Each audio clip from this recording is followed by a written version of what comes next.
There are two huge unexplained mysteries as to how the God Valley battle resolves. First, what stops Imu? All of his greatest enemies are assembled here in one place fighting against him, and yet we know that he ultimately is not able to kill any of them except for rocks, and he isn't even able to wipe out the Devi clan. And second, what causes God Valley itself to disappear? Both of these questions can be answered by resolving the other major question mark around this entire flashback. When did Gold Roger finally enter his prime? When did he gain the reputation that he has today, of being the strongest pirate, of having a Haki that transcends all, and of becoming an unstoppable demon when his back is against the wall? Everything makes sense when we realize that this was the most likely flow of events. Roger has his final and greatest Haki bloom at the climax of the God Valley battle. This earned him the everlasting respect of all other great legends, and cemented him as the poster child for Haki in the modern day. This Haki bloom had the same effect as Joy Boy's Haki knot did at Egghead Island, overwhelming Imu and sending him back home. And this in turn forced Imu to use his last resort, activating Uranus from Marijua in a final-ditch effort to eliminate his enemies, resulting in God Valley being wiped off the map, just as we saw happen with Lulusia today. Let me break down for you step by step why this is the moment the entire flashback has been leading up to, the ultimate passing of the torch from one pirate king to another. But before we get into it, ships set sail now. This month, we're proud to present our brand new exclusive Legendary Ships collection. 16 iconic ships and their crews rendered in a vivid mid-century travel ad style. Coast the coasts in Roger's Oro Jackson, plummet the depths with Law's Polar Tang, bring the dawn with Luffy and the Thousand Sunny, along with many, many more. And this month, you can get a special buy two, get two free deal for any ships auto-applied at checkout. And if you want an even bigger discount, you can get all 16 posters with our complete Legendary Ships bundle. And on top of all that, as a bonus this month, we're giving you free worldwide shipping for each order. Lastly, our Legendary Ships collection will last till the end of the month of October before going out of production. The exclusive Going Merry already sold out within the first week, so collect your posters quick before they set sail.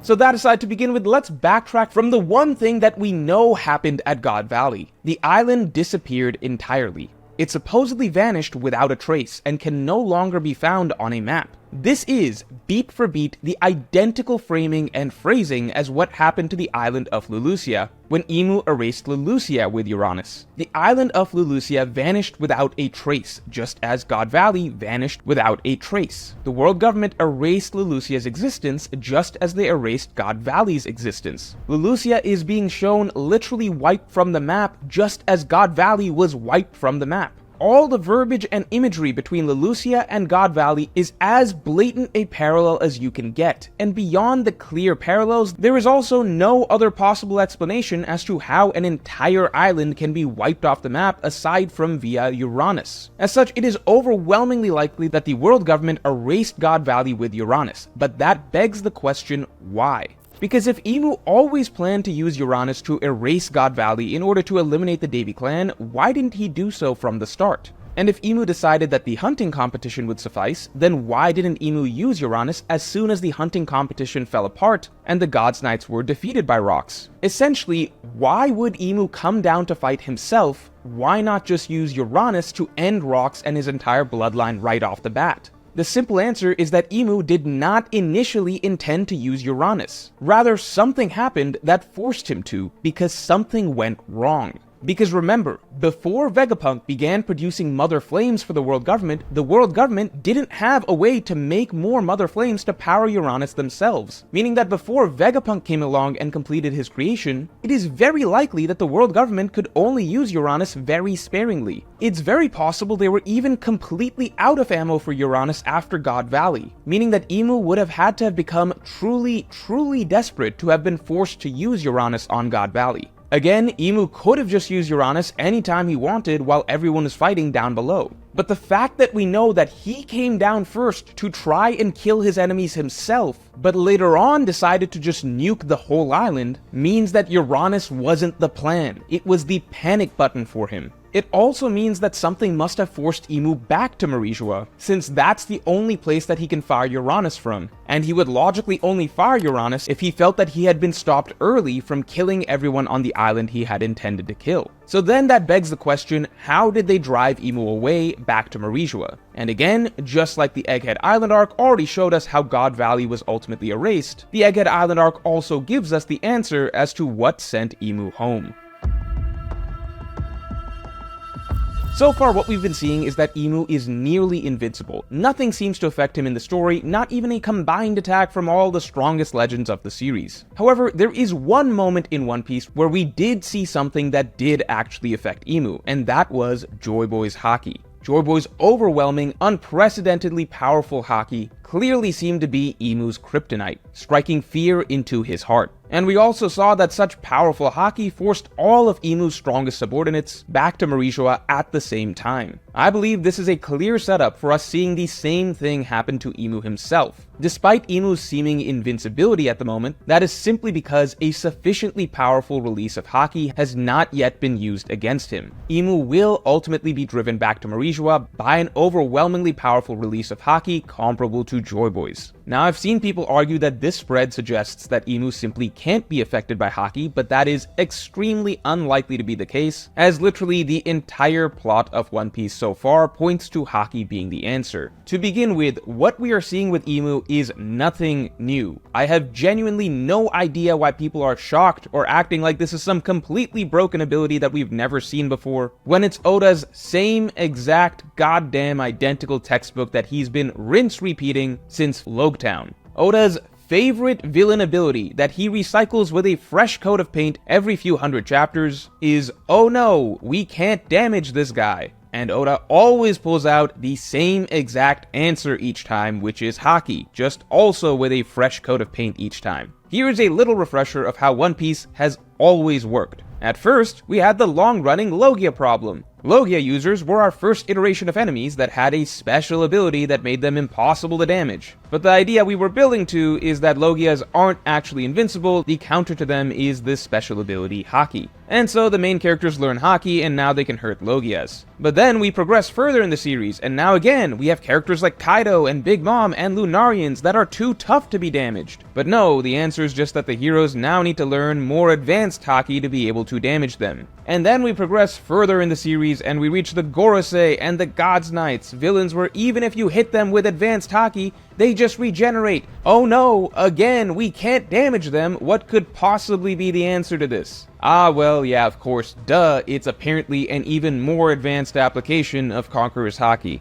This has literally always just been Oda's shtick to make a new villain appear to be a lot scarier than they actually are, literally going back to Logtown. And finally, we reach the top of the food chain, the ultimate can't-be-damaged guy, Imu, who is strongly implied to be straight-up immortal. And with this guy, it seems like even advanced applications of Conqueror's Haki don't work. But come on, guys. How many times is Oda going to play this trick on us over and over with the same can't-be-damaged stick? The answer is literally always a higher level of Haki is needed. The answer will always be Haki because that is the message of One Piece. Willpower can overcome anything. And it is especially likely that Haki is the answer to overcoming Imu because Oda has also hinted at this over and over again. To begin with, the regeneration that the Gorosei and the God's Knights all display clearly stem from Imu's powers. It seems that once you become a core subordinate of Imu's, you are granted some level of Imu's regeneration. But we've already seen that this regeneration can be countered with the proper application of Conqueror's Haki. Now, Imu's regeneration is obviously going to be on a completely different level than his subordinates, because he is the source, which is why it likely takes a lot more Conqueror's Haki to interfere with Imu's regeneration than it would, say, a God's Knight. But the core mechanic that Conqueror's Haki stops Imu's regeneration powers has already been established. It's the same way that if water is established to put out fire, then just because there might be a really big fire, and now it seems really hard to put it out with water, that doesn't change the fundamental fact that water puts out fire. It just means that now you need a lot more water to put out such a big fire. Extreme amounts of Conqueror's Haki being the answer to Imu's ability is further supported by the fact that it is strongly implied that the source of Imu's immortality and the reason that he can't be damaged is because of the immortality surgery that was done on him via a devil fruit. Oda basically spelled this out for us. From the beginning, Doflamingo was hinting at the immortality surgery being tied to the ruler of the world, and then the revolutionaries really spelled it out for us, plain as day, that Imu must have been the recipient of the immortality surgery. So since Imu's invincibility stems from a devil fruit, that fundamentally means that strong enough Haki can counter it. It likely just takes an extreme amount of Haki to do so. This would make sense since the immortality surgery isn't just any devil fruit ability. It's a legendary ability that can only be produced by literally sacrificing one's life. So it follows that its powerful effect is even harder to counter than normal Devil Fruit abilities. But nonetheless, Devil Fruit abilities, no matter how strong, can be countered by Haki. The current user of the Ope Ope no Mi establishes that himself. That is again likely why Joy Boy's Haki specifically struck such fear into Imu, because that level of Haki is the one thing that can actually counter him. And we know this is likely the case because we've been told this by a first-hand witness of God Valley himself, Kaido. Kaido's statement here is very important. He told us very clearly that Haki transcends all, everything. Kaido has seen Imu's power. He watched everyone use their strongest Haki attacks against Imu and fail against his invincibility. And yet, despite everyone's Haki attacks failing against Imu, Kaido today is still confident that Haki is the single most powerful ability in the world. That means that there is something else that Kaido witnessed here at God Valley, a moment that is yet to occur, that established for him that Haki does in fact trump everything, even Imu's invincibility. And the key is that the person that Kaido references as proof that Haki really is the strongest ability in existence is Roger.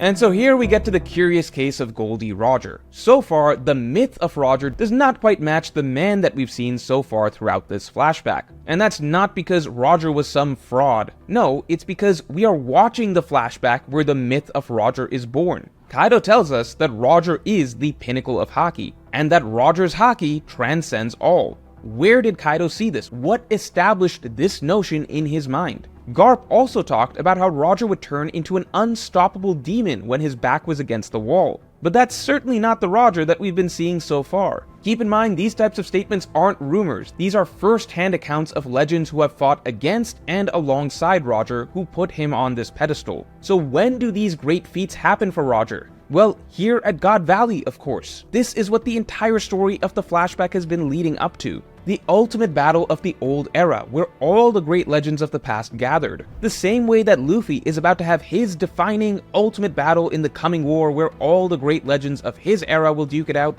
God Valley was that battle for the previous generation. This is it. This will become the most important battle of Roger's life. This is the previous Pirate King's equivalent of Luffy's final war. I've seen lots of readers talking about how Roger was not quite at his prime so far in this flashback. And of course he wasn't. Because in One Piece, you need an extreme battle that pushes you to your limit to ascend into your prime. Because Haki only blooms in extreme battle. Every single Haki bloom we've seen in the story so far has been in the heat of extreme battle. Just one storyline prior in Wano, we saw Haki bloom after Haki bloom, precisely because characters can only grow stronger when fighting the strongest possible enemies. Saying that Roger wasn't at his peak at God Valley is like saying that Luffy wasn't Yonko level when he first arrived at Onigashima. Of course he wasn't. That was the whole point of why Oda had to have Luffy fight in the Onigashima battle. Luffy can't magically reach Yonko level, he could only do so by fighting an unprecedentedly strong enemy that pushes him to that level. In the same way, Roger didn't just magically reach Pirate King level one day. It very literally, by definition, had to have been through some extreme battle that he was pushed to grow to that level. And what other battle would it possibly be than this one? The one that Oda built up forever as being Roger's most important battle. The greatest battle of the old era that Oda is actually taking the time to write. We are witnessing it here. This is it. There's not ever going to be a greater challenge for Roger in his life than facing Imu and Dami Reversied Rocks right here. I believe this is the chapter of his life where Roger has his greatest battle and ascends to becoming what we call, quote-unquote, Pirate King level, as there will literally never be a better point in the story for him to have his crowning Haki bloom. A moment that resolves the conflict of God Valley by driving Imu back to Marijua. And even just age-wise, it's about time too. God Valley takes place when Roger is 39, the exact same age as Shanks, Roger's spiritual successor, is today. That seems like a very specific choice by Oda. There is no reason Roger shouldn't reach his prime at this age. And there is no reason Roger can't have a Haki release comparable to Joy Boy's, considering Oda already suggested that Shanks' Haki is comparable to Joy Boy's. And if we want to get really speculative as to what actually causes Roger's Haki bloom, I personally believe that Garp already told us. Roger would reach his peak whenever his crew was threatened. I believe Roger's crew, at least Rayleigh and Gaban, will be back to help him soon against Imu, because all the Roger pirates sensed the crazy Haki coming from their captain's battle. If they are anything like Luffy's crew, they will not abandon their captain. The moment that Imu goes after Roger's crewmates, I believe that is when we will finally see Roger the Demon come out. After all, that is the same reason that Ace's Haki would explode the moment that he had to protect the ones that he cares about. That's the same reason that Luffy's Haki always explodes the moment that he has to protect those he cares about. I believe we will see Roger come into his own as the Pirate King and become the demon that Garp spoke of the moment that Imu turns his sights on his crew. And in that moment that Roger has that Conqueror's Haki bloom, Imu will be banished back to Marijua just as the Gorosei were at Egghead, forever cementing for Kaido that Haki, and in particular Roger's Haki, transcends all. And so Imu, now in a panic and desperate to erase all these enemies who are seemingly going to escape him at God Valley, presses the emergency button, the final shot of Uranus. But it's too late. Roger and these other legends have all gotten away, and their journeys will continue on to sow the seeds of Imu's eventual demise. But if this seems like it's too sudden for Roger, like it would put all the spotlight of God Valley on Roger, and it hasn't really felt like Roger has been the star of the flashback, well, first, I suggest you go back to read the first page of the entire story just to remind yourself of the character we are talking about. And second, all along, this flashback hasn't just been about Rocks. This flashback has all been leading up to the passing of the torch from Rocks to Roger. So far, we've been considering this the Rocks flashback, but we know that it ends in tragedy for Rocks. However, we also know that it births a new era, an era of change, where the steps towards Imu's eventual defeat are put into motion all across the world, with the bright shining star that leads the world towards its dawn at its helm. I don't believe the God Valley incident is one that ends in pure tragedy. I believe the idea we're leading to is seeing the fall of the first Pirate King, with Imu believing that he has struck him down for good, but a simultaneous passing on of Rocks' will to the next Pirate King, who rises up in his place to drive Imu back. I believe that all along we were leading to the moment that Roger finally ascends, but Oda approached the story from the perspective of the one who came before him. And in this vein, with Roger being the one to drive Imu back by ascending to the highest pantheon of Haki, I think that the narrative of One Piece gains a new, added layer of depth. Imu seems invincible right now, but we know that at his core, he's not. He wants to act like this invincible god far above everyone else, but in reality, he is scared.